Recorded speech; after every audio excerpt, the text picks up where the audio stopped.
Jai Hind student, how are you? We are studying chapter number 4 from history. The topic is the Mughal Empire. Bharat में मुग़ल साम्राज्य, यानी कि भारत में जो मुग़ल साम्राज्य कैसा रहा, कितने ईयर्स तक इसने रूल किया, तो इस चैप्टर में हम इसके बारे में डिस्कस कर रहे हैं। इनके अबाउट दी मुग़ल्स एम्परर्स, यानी कि मुग़ल साम्राज्य के जो रूलर्स थे, हम उसके बारे में डिस्कस कर रहे हैं। In the previous video student I have explain you about the 3 rulers of this empire. इस साम्राज्य के हमने 3 रूलर्स के बारे में डिस्कस कर चुके हैं। बाबर जो कि founder of this empire, and Humayun the second ruler of this empire, and Akbar जो कि एट द प्रेजेंट टाइम हम अभी इसके बारे में डिस्कस कर रहे हैं। तो मुग़ल एम्पायर एक बहुत बड़ा साम्राज्य है, बहुत बड़ा साम्राज्य था, जो कि in the third video we will discuss about Akbar religious policy and administration system और एंड आर्ट एंड कल्चर के बारे में हम डिस्कस करेंगे। अकबर की रिलीजियस पॉलिसी के बारे में हम डिस्कस करेंगे। तो मुग़ल साम्राज्य का सबसे बड़ा पावरफुल रूलर अकबर, जिसने 49 ईयर्स तक भारत पर साम्राज्य जो रूल किया। भारत का जो साम्राज्य है मुग़ल एम्पायर, इसमें सबसे बड़ा पावरफुल रूलर्स जिसको कहा जाता है द ग्रेट अकबर के नाम से जिसको जाना जाता है, इसके बारे में हम डिस्कस कर रहे हैं। तो मुग़ल एम्पायर का ये सबसे बड़ा, सबसे ज़्यादा रूल करने वाला शासक, और इसके बाद सेकंड नंबर पर जो है औरंगजेब, उसने भी 49 ईयर्स तक भारत पर साम्राज्य किया। तो दोनों ही पावरफुल रूलर्स रहे हैं, लेकिन सबसे ज़्यादा जो मान्यता, सबसे ज़्यादा जो पावरफुल जो रूलर माना जाता है अकबर को। तो इस अकबर के हम डिस्कस कर रहे हैं, अकबर के बारे में। अकबर का शासनकाल कैसा था, अकबर के शासनकाल में क्या सभी धर्मों को मान्यता दी जाती थी, क्या अकबर एक कुशल शासक था, क्या इसके टाइम की जो पॉलिसियाँ थी वो सभी के लिए फेवरेबल होती थी, या जनता का जो विश्वास था, क्या ये अकबर उस पर खरा उतरता या जनता के विश्वास को ये बनाए रखता था, मेंटेन रखता था। तो अभी हम जानेंगे अबाउट अकबर, जो कि क्योंकि इसको अकबर द ग्रेट के नाम से क्यों जाना जाता है। तो इन द प्रीवियस वीडियो में हमने क्या डिस्कस किया था अबाउट अकबर के बारे में हमने कि अकबर ने कैसे जो है अपने शासन को चलाया। अकबर कितनी छोटी सी अवस्था में ही उसने शासन पर बैठा, और उस दायरे में उसने कितनी समस्याओं का कितने स्ट्रगल किए। ओनली 13 ईयर्स की एज में उसने सिंहासन को संभाला, और बैरम खान जो कि उसका एज ए गार्डन के रूप में हुमायूं द्वारा अपॉइंटेड किया गया था, उसने किस प्रकार से जो है अकबर का शासनकाल संभाला और कैसे इसको एक्सपेंडेड किया। तो अकबर जैसे जैसे आगे बढ़ता चला गया, जैसे जैसे इसने जो छोटी मोटी जो किंगडम थी, आसपास की जो भारत की जो छोटी मोटी किंगडम थी, उन पर कैसे रूल किया। और इसके बाद not only India but out of India के जो लगे हुए हमारे किंगडम थी भारत से, उनको भी अपने अधीन में कर लिया। तो इस प्रकार से हम कह सकते हैं कि अकबर एक महान योद्धा ही नहीं था, बल्कि एक ग्रेट एम्परर था, एक बड़ा सम्राट था, इसीलिए इसको कहा जाता है। Now student we will discuss about Akbar religious policy. Akbar religious policy क्या होती है? धार्मिक नीति। अकबर की धार्मिक नीति क्या थी? अकबर एक सभी धर्मों को समानता देने वाला व्यक्ति था। सभी धर्मों को बराबर दर्जा देता था, चाहे वो किसी भी धर्म से बिलोंग करता हो। किसी भी व्यक्ति को उसने कभी भी धर्म परिवर्तन करने के लिए जो है फोर्स नहीं किया। तो इसी पर्पज़ से क्या स्टार्ट किया इसने, फतेहपुर सीकरी में एक इबादत खाना खोला, जहाँ पर जो सभी जो लर्न विद्वान होते थे, जो लर्न पीपल होते थे, और जो भी सभी धर्म के जो लोग वहाँ पर होते थे, तो आपस में बैठ करके डिबेट करते थे, डिस्कस करते थे। लेकिन कभी किसी धर्म को भी उसने हर्ट नहीं किया, चोट नहीं पहुँचाई, किसी भी धर्म के व्यक्ति को उसने कभी हर्ट नहीं किया। सभी धर्मों को समान दर्जा देता। और इसके अलावा जो समाज को, सोसाइटी को जो तोड़ने के जो कार्य करते थे जो लोग, उन पर वह सदैव हमेशा जो कड़ी कार्रवाई करता था, एक्शन लेता था। तो ऐसा ये धर्म प्रिय रूलर था अकबर, इसीलिए इसको अकबर ग्रेट के नाम से जाना था। इसके अलावा अकबर का जो एडमिनिस्ट्रेशन सिस्टम था, ये बहुत पावरफुल रहा। नाउ स्टूडेंट हम जो डिस्कस करने वाले हैं अब, Akbar believed in the policy of equality, harmony, kindness and tolerance. Akbar सभी धर्मों को समानता और देता था, और सभी धर्म के साथ अपनी जो है तालमेल, जिसको कहते हैं तालमेल, बैठा करके चलता था। He was broad minded by nature he had establish Ibadat Khana, वह एक इबादत खाना खोला जो कि at Fatehpur Sikri for purpose of conducting all religious, यानी कि सभी धर्मों को मान्यता देने के लिए उसने एक इबादत खाना ओपन करा जो कि एट द फतेहपुर सीकरी में बनवाया उसने, जहाँ पर सभी धर्म के जो लोग होते थे वहाँ पर बैठकर आपस में डिबेट करते थे, डिस्कस करते थे। और इसके अलावा जो लर्न विद्वान होते थे, जो पीपल, जो लोग ज्ञानी होते थे, उन सब का यहाँ पर डिबेट्स सभी धर्म के बारे में एक दूसरे से चलता था। तो he believed that people who were adamant and tolerant to other religious were dividing the society by ordering unquestionable dictate and rituals, अर्थात जो समाज को बांटने का और जो हट धर्मी यानी कि समाज में जो दुष्प्रचार जो फैलाते हैं, ऐसे लोगों को वह हमेशा कड़ी निंदा करता था और उनके खिलाफ एक्शन लेता था, यानी कि उन पर हमेशा अपना जो शिकंजा कसता था। यानी कि ऐसा कोई व्यक्ति उसके सम्राट के टाइम में जो है समाज को बांटने का कार्य नहीं कर सकता था, इसकी हिम्मत नहीं जुटा पाता था, क्योंकि सम्राट उनके खिलाफ हमेशा जो एक्शन में रहते थे। इसीलिए इसी पर्पज से therefore he developed sulh i kul meaning universal peace in the 1582 he started the new religious faith और ऑर्डर कॉल्ड दीन इलाही। इसी पर्पज से क्या है, ये एक सबसे बड़ा इम्पोर्टेंट कार्य था अकबर का कि उसने सभी धर्मों को समानता देते हुए इसने एक सुलह कुल एक, यानी इसका मीनिंग होता है यूनिवर्सल पीस, यानी कि विश्व शांति की स्थापना की इन 1582।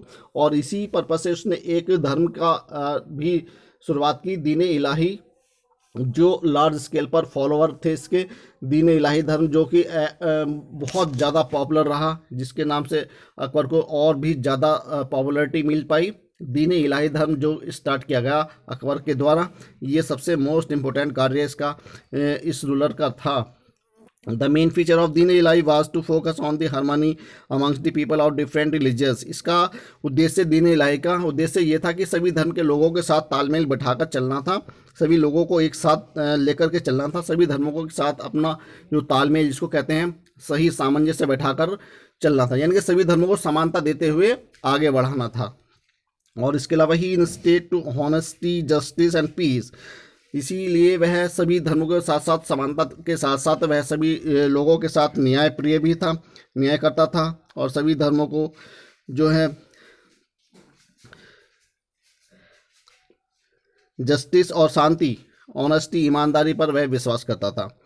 Abul Fazl helped Akbar in framing the system of governance with his concept Din Ilahi, where they respect to all space given to the everyone to practice their own religions. अर्थात इसी पर्पज से जो अबुल फजल ने अकबर की इस दीन इलाही धर्म को आगे बढ़ाने के लिए, आगे इसको और इसके जो कंसेप्ट थे इसको और ज़्यादा पॉपुलर बनाने के लिए अबुल फजल ने इसकी पूरी अकबर के इसको आगे बढ़ाने के लिए पूरी हेल्प की। अबुल फजल जो कि अकबर के टाइम का एक सबसे बड़ा जो साहित्यकार था, अबुल फजल द्वारा बहुत सारी जो ऑटोबायोग्राफी लिखी गई हैं, जो रूलर्स के बारे में इसने लिखा है अबुल फजल ने। अकबरनामा जो इसके द्वारा लिखी गई है अबुल फजल के द्वारा। Akbar framing Din Ilahi where in the respect to peace given to the everyone and practice their own religions, यानी कि जहाँ पर सभी धर्म एक साथ इकट्ठा होकर अपने चला सकें और एक दूसरे के धर्म का सम्मान कर सकें। And the next point is your Akbar administration system. अब हम डिस्कस करते हैं इस अकबर का एडमिनिस्ट्रेशन सिस्टम कैसा था। अकबर ने क्या हुआ था अपने शासन, ये एक सुप्रीम कमांडर था। सुप्रीम कमांडर यानी कि सबसे कुशल, कह सकते हैं सबसे कुशल सेनानायक जिसको कहते हैं हम। तो he established centralise administration system to rule the with help of the various ministers, यानी कि एक बड़ा विशाल प्रशासन व्यवस्था इसने चलाई थी, जिसमें उसने अपने मंत्री अपॉइंटेड किए गए थे।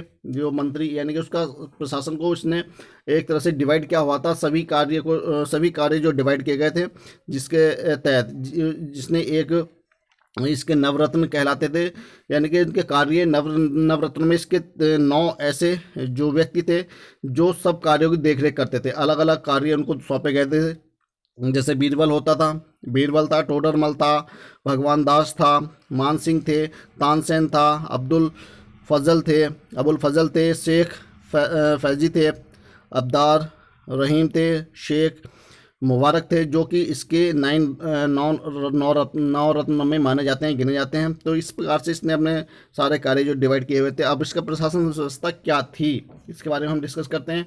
मिलिट्री एंड एडमिनिस्ट्रेशन सिस्टम क्या था, तो इसने क्या डिवाइड किया हुआ था, अपने साम्राज्य को पूरी तरह से डिसमिस करके। He someone did not to live in the expectation, जिसमें वजीर होता था, दीवान होते थे, बख्शी होते थे, काजी होते थे, और खाने समन होते थे, दीवाने खास, दीवाने आम, ये जो कि हमारे इसके एट द प्रेजेंट टाइम हमारे इसके एडमिनिस्ट्रेशन सिस्टम में विस्तृत रूप से इसको डिवाइड किया हुआ था अपने प्रशासन व्यवस्था को। तो मिलिट्री एंड एडमिनिस्ट्रेटिव अपॉइंटमेंट क्या थे, कैसे इसने अपॉइंटमेंट किया हुआ था, एडमिनिस्ट्रेटिव सिस्टम कैसा था, इसमें क्या था। During the Akbar's regime A novel method of military administration was started, यानी कि एक शासन पद्धति अकबर के शासन काल में शुरुआत की गई। रिजाइम यानी कि एक शासन पद्धति जिसको कहा जाता है, वो शुरुआत की गई अकबर के शासनकाल में।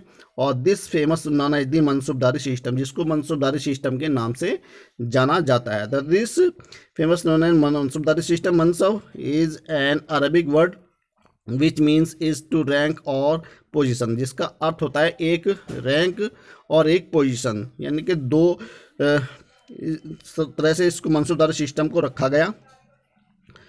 Every military and civil officer was given a mansab, हर व्यक्ति को जो उसके मिलिट्री का जो व्यक्ति था, हर व्यक्ति के नागरिक को ऑफिशियल जो अधिकारी व्यक्ति होता था उसको एक मनसूबदार कहा गया। एंड वाज कॉल्ड, जिसको मनसूबदार, उसको मनसूब को ही मनसूबदार कहा गया।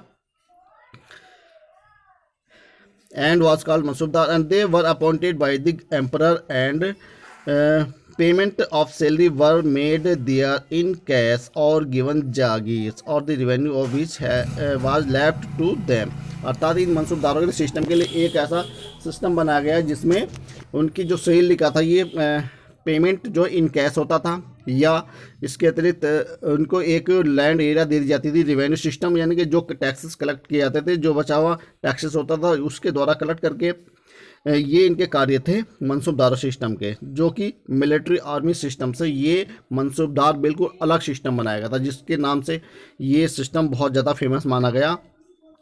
मिलिट्री आर्मी सिविल से ये मनसूबदार सिस्टम अलग थे, जो कि emperor and payments salary were made their either cash और गिवन जागीर, यानी कि उनको जागीर संपत्ति सौंप दी जाती थी, या तो उनको पेमेंट सैलरी उनको कैश में दी जाती थी, या उनको एक जागीर, एक संपत्ति, एक एरिया, लैंड एरिया उसको सौंप दिया जाता था, जो revenue of which left to the them, उनके लिए छोड़ा जाता था। It was a grading system use to Mughals to fix rank, इसमें एक मुगल शासन काल में एक ग्रेडिंग सिस्टम फिक्स किया गया था, जो कि सैलरी के रूप में और मिलिट्री का अलग अलग था ये सिस्टम, जिसकी रेस्पॉन्सिबिलिटी अलग अलग थी। The rank and salary was determined by the number of horses and horseman which was maintain, यानी कि इसके अंतर्गत क्या होता था, जो घोड़े होते थे और हॉर्समैन होते थे, या जो घोड़े होते थे और जो घुड़सवार होते थे, तो उनको अपॉइंटेड करना, उनको रखना इन मनसूबदारों का सिस्टम था, ये कार्य था, उनको मेंटेन किया जाता था। The number of people under his command were graded and grades were called zats, इनको एक ग्रेड सिस्टम प्रोवाइड किया गया, प्रदान किया गया, जिसको हम जट्स के नाम से जानते हैं। For example, mansabdar with a zat of 7,000 was the highest and 20 was the lowest, यानी इसके अंतर मनसूबदार सिस्टम के अंतर जो जट्स होते थे, लगभग इनकी जो सेना की, जो आर्मी की जो कैपेसिटी होती थी वो लगभग 7,000 होती थी, और कम से कम 20 लोएस्ट होती थी। Each mansabdar was suppose to maintain a number of horse and horseman, mansabdar each mansabdar was suppose to maintain number of horse and horseman, यानी कि इनका कार्य जो घोड़े अरेंज करना, और जो घुड़सवार होते थे, जो सेना नायक होते थे, जो घुड़सवार पर होकर के जो युद्ध लड़ते थे, उनको अपॉइंटेड करना, उनको अरेंजमेंट करना, उनको मेंटेन करना होता था। इनका ये कार्य हुआ करता था। Mansubdar was bring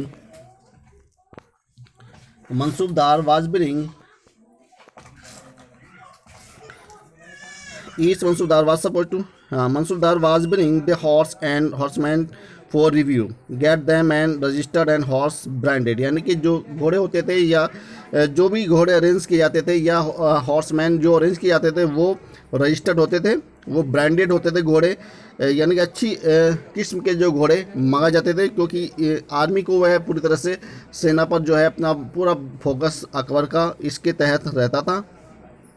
then he was given money for the payment of their salary, तभी वह इसके द्वारा माध्यम से वह सैलरी प्रदान करता था। Mansabdar was not hereditary and they were required from the different background of like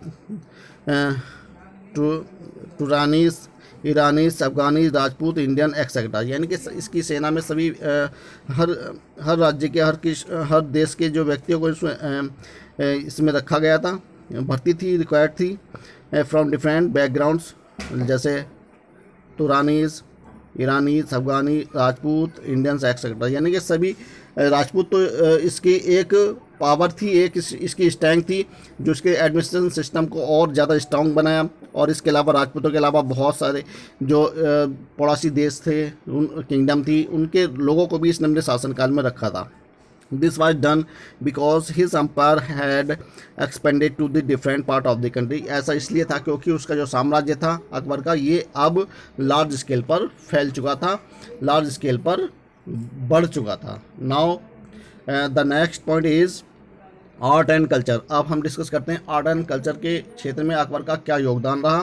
तो during the Akbar's time A number of artist were drawn from different parts of the country make paintings, one of them who was famous Baswan. यानी कि पूरे देश से पूरे देश के जो लोग थे, जो पेंटर थे, कलाकार थे, जो चित्रकारी करते थे, वो इसके शासनकाल में रहते थे। सभी चीज़ का लोकप्रिय रूलर था, ये हर चीज़ को लाइक करता था, पसंद करता था। तो कला भी इसके लिए एक बहुत ही पसंदीदा फील्ड था। Different parts of the country, यानी कि देश के भिन्न भिन्न भागों से ये पेंटर को बुलाता था और पेंटिंग चित्रकारी का कार्य कराता था। वन ऑफ देम हुआ जो सबसे ज़्यादा फेमस चित्रकार रहा, Basawan. Although Akbar himself was illiterate, he had appointed, educated and learn people in his court from different walk of life. यद्यपि अकबर खुद पढ़ा लिखा नहीं था, खुद इतना इलिटरेट था, पढ़ा लिखा नहीं था, ही हैड अपॉइंटेड, लेकिन उसने फिर भी अपने जो दरबार में एक पढ़े लिखे, शिक्षित और ज्ञानी व्यक्तियों को अपने दरबार में अपॉइंटेड किया था, जिससे कि वॉक टू लाइफ, यानी कि जीवन के बारे में वह बातें कर सके, समझ सके। ही रेगुलरली इंटरेक्टेड टू दैम, वह लगातार इन विद्वानों से वार्तालाप करता था, डिस्कस करता था, जीवन के बारे में जानने के लिए पूरी ऑलवेज मतलब जिज्ञासु रहता था जानने के बारे में इन लर्न विद्वानों से। These personalities were known as the Navratna and nine gems, यानी कि ये व्यक्ति थे उसके कोर्ट के जिनको नवरत्न के नाम से जाना जाता है, अर्थात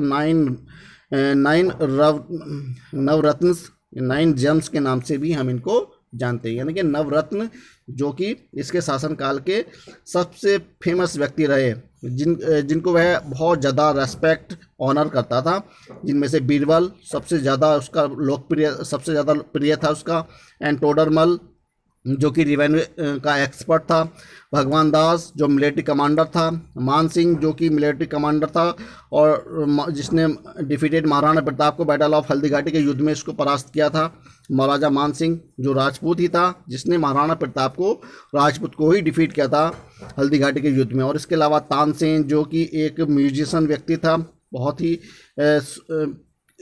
sweet musician of his court. Abul Fazl जो एक लर्न विद्वान था, नॉलेज रखता था, उसके पास बहुत ज़्यादा नॉलेज होती थी।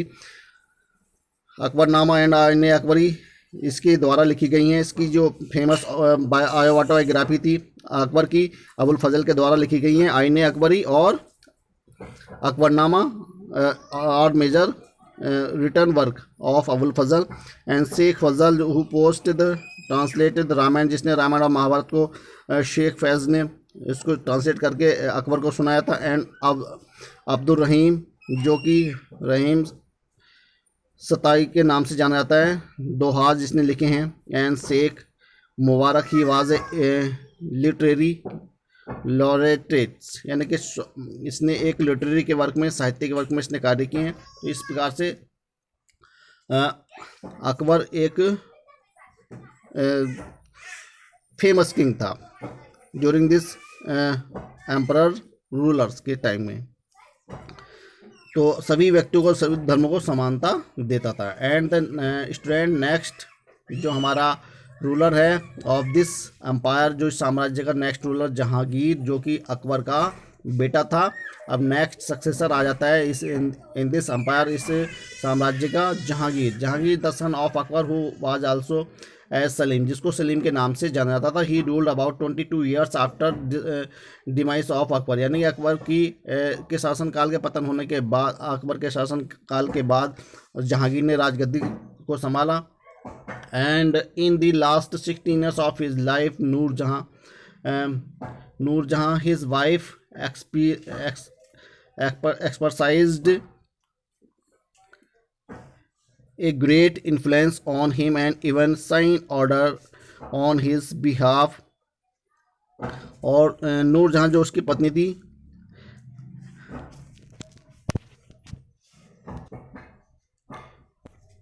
नूरजहां जिसने जहांगीर को बहुत ज़्यादा प्रभावित किया और उसने अपनी लाइफ का हिस्सा बनाया। During Jahangir reasons he continued with the policies of military campaign and overcome resistance from many kings of Mewar and Kangra.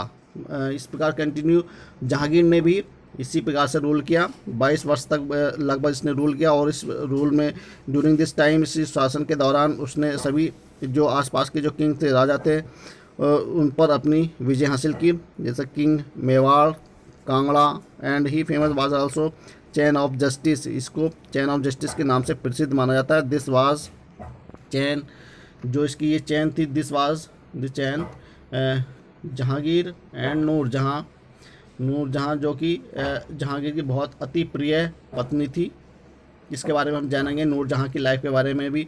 तो अभी हम जो डिस्कस कर रहे हैं अबाउट जहांगीर और उसके रूल्स के बारे में डिस्कस कर रहे हैं। तो chain connected to bell and man any aggressive man could pull them chain this sound bell और approach him directly.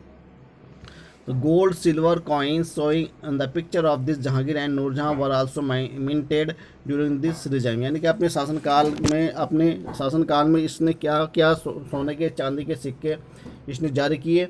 And he also wrote the autobiography Tuzuk e Jahangir, यानी कि इसने एक अपनी स्वयं पर अपनी एक ऑटोबायोग्राफी जीवनी भी लिखी है, जिसको तजुके जहांगीर के नाम से जाना जाता है। It was during this time his time that English trader Sir Thomas Ross came to his court and was granted permission to trade with India। ये जहांगीर ही था जिसके शासनकाल में ब्रिटिश अम्पायर का, ब्रिटिश साम्राज्य का एक ट्रेडर यानी कि व्यापारी जो भारत में जहांगीर के शासनकाल के दौरान आया और उसने क्या जहांगीर से भारत के साथ व्यापार करने की परमिशन, अनुमति मांगी। ये जहांगीर की सबसे बड़ी मिस्टेक रही, सबसे बड़ी गलती कहूँगा मैं तो इसको, क्योंकि इसके बाद भारत में जो है ब्रिटिश साम्राज्य का एंट्री हो गई और ये एंट्री इतनी भयंकर रही कि भारतवासियों को इसने एक हार्ड स्ट्रगल करने के बाद जब ये कहीं इनसे आज़ादी मिल पाई, यानी कि ब्रिटिश साम्राज्य भारत में यहाँ से शुरुआत मानी जाती है।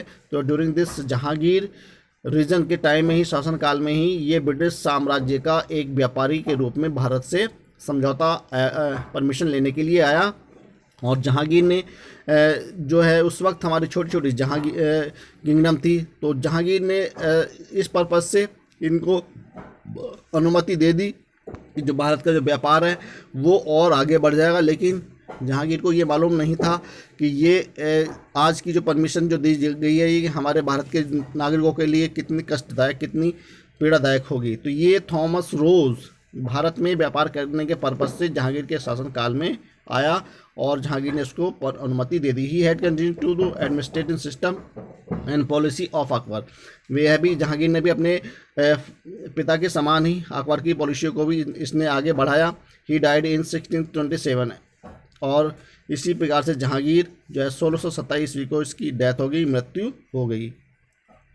और इसके बाद he had continue to administration system और the policy of Akbar. Akbar के नीतियों पर उसने आगे अपने शासनकाल को बढ़ाया। He died in 1627 and was succeeded by Shah Jahan. और इसके बाद उसने जहांगीर ने अपने बेटे शाहजहां को राजगद्दी पर, सिंहासन पर बैठाया। तो आइए हम शाहजहां के बारे में जानते हैं। शाहजहां जो कि ये भी पावरफुल रूलर रहा और सबसे अधिक लोकप्रियता इसको आर्ट के और कल्चर के क्षेत्र में मिली। यानी कि सबसे ज़्यादा हिस्टोरिकल बिल्डिंग, आर्किटेक्चर के फील्ड में सबसे ज़्यादा नाम शाहजहां का माना जाता है। शाहजहां ने ऐसी ऐतिहासिक बिल्डिंगें, इमारतें हमारे भारत में बनवाई जो आज हमारे भारत में नहीं बल्कि पूरे विश्व के धरोहर के रूप में गिनी जाती हैं। जैसे ताजमहल जो कि विश्व हेरिटेज में आती है। भारत की ये इमारत 7 आश्चर्यों में गिनी जाती है। तो शाहजहां के द्वारा बनाई गई a number of historical building is remarkable during the region of Shah Jahan का शासनकाल को ये बताती हैं। इसके द्वारा बनाई गई, ये कंस्ट्रक्ट कराई गई ये बिल्डिंग्स। तो आइए जानते हैं शाहजहां के बारे में। तो Shahjahan was the son of Jahangir who succeeded to the throne after the death of Jahangir. Jahangir की मृत्यु के बाद शाहजहां को सिंहासन पर बैठाया गया, जो कि मुग़ल एम्पायर का हमारा 5th रूलर था। शाहजहां जो पावरफुल रूलर्स में थे, शाहजहां ये 5th रूलर रहा। तो शाहजहां जहांगीर की मृत्यु के बाद सिंहासन पर बैठा। He undertook several military campaign in the Deccan regions. इसके बाद सिंहासन पर बैठने के बाद शाहजहां ने जो है डेक्कन रीजन के जो दक्षिण के जो क्षेत्र पठार के जो क्षेत्र थे उन पर अपना मिलिट्री कैंपेनिंग कंटिन्यू जारी रखा, जिनमें बीजापुर, गोलकुंडा समिटेड मेजर रहे। द मुगल कैंपेनिंग क्या थी? Were launched against Ahmednagar and they successful capture 8। यानी कि इसका जो कैंपेनिंग थी, इसकी जो कार्यक्रम था ये मुगल साम्राज्य का टू लॉन्च अहमदनगर के अगेंस्ट था, अहमदनगर के खिलाफ था और इसमें वह सफल भी रहा। अहमदनगर को अपने अधीन करने में वह सफल भी रहा। तो इसके बाद the Bundelas of Bundelkhand were also defeated. इसके अलावा बुंदेलखंड के जो रूलर थे उनको भी परास्त किया। He also sent his army to north west to seize walk from Uzbeks but he unsuccessful. लेकिन इसके बाद यह है क्या, इसने अपनी आर्मी को नॉर्थ वेस्ट यानी कि उत्तर पश्चिम की साइड वर्क फ्रॉम जो उज़्बेकस का रूलर था, बट वहाँ पर जो है अनसक्सेसफुल रहा। शाहजहां को यहाँ पर सफलता नहीं मिल पाई। जो नॉर्थ वेस्ट के रूलर थे उन पर यह यहाँ पर इसको कामयाबी नहीं, विजय नहीं मिल पाई। और इस प्रकार से क्या हुआ, ये फिर he is famous for his interest art and architecture. ज़्यादातर जो है शाहजहां को जाना जाता है उसकी आर्ट, उसकी कला के लिए, उसका आर्किटेक्चर के लिए। जो इमारतें, ऐतिहासिक इमारतें भारत में इसने कंस्ट्रक्ट कर गई, जैसे कि मुग़ल इसने he got the Taj Mahal built in the memory of his wife Mumtaz महल। यानी कि सबसे अधिक जो इसकी ऐतिहासिक इमारतों में से एक ताजमहल, जिसको उसने अपनी सबसे प्रिय मुमताज़ महल की याद में उसकी मृत्यु के बाद यह ताजमहल बनवाया, जो आज भी पूरे संसार में एक 7 आश्चर्य में गिनी जाती है। Some other important buildings of his time, Moti Masjid Agra and Red Fort and Jama Masjid at Delhi. ये सबसे इम्पोर्टेंट इसके ड्यूरिंग दिस टाइम्स बनाई गई ये इमारतें हैं। मोती मस्जिद एट आगरा जो आगरा में है, एंड रेड फोर्ट जो कि दिल्ली में है, Jama Masjid at Delhi. Jama Masjid, Moti Masjid, red fort और कंस्ट्रक्टेड बाई शाहजहाँ। तो शाहजहाँ एक बहुत लोकप्रिय रूलर था ऑफ द मुग़ल अम्पायर, और इसने आर्ट एंड आर्किटेक्चर के फील्ड में एक he got a highest place in the Mughal Empire. So students, in the next video we will discuss the last powerful ruler of this empire, Aurangzeb के बारे में हम discuss करेंगे इन द नेक्स्ट वीडियो में। औरंगजेब जो कि इसका लास्ट रूलर रहा, जो सबसे पावरफुल रूलर था, लेकिन इसके बाद के जो रूलर थे वो इतने ज़्यादा पावरफुल नहीं थे। तो ये 6 रूलर रहेगा। In the next video we will discuss about Aurangzeb के बारे में हम डिस्कस करेंगे। And thank you and have a nice day. तो these are the buildings of constructed and Mughal gardens constructed during this region। इस empire के time ही हमारे बहुत सारे जो रीजन्स थे मुग़ल टाइम के बनाए गए। And Mughal empire was so great and student with of this. Thank you and have a nice day.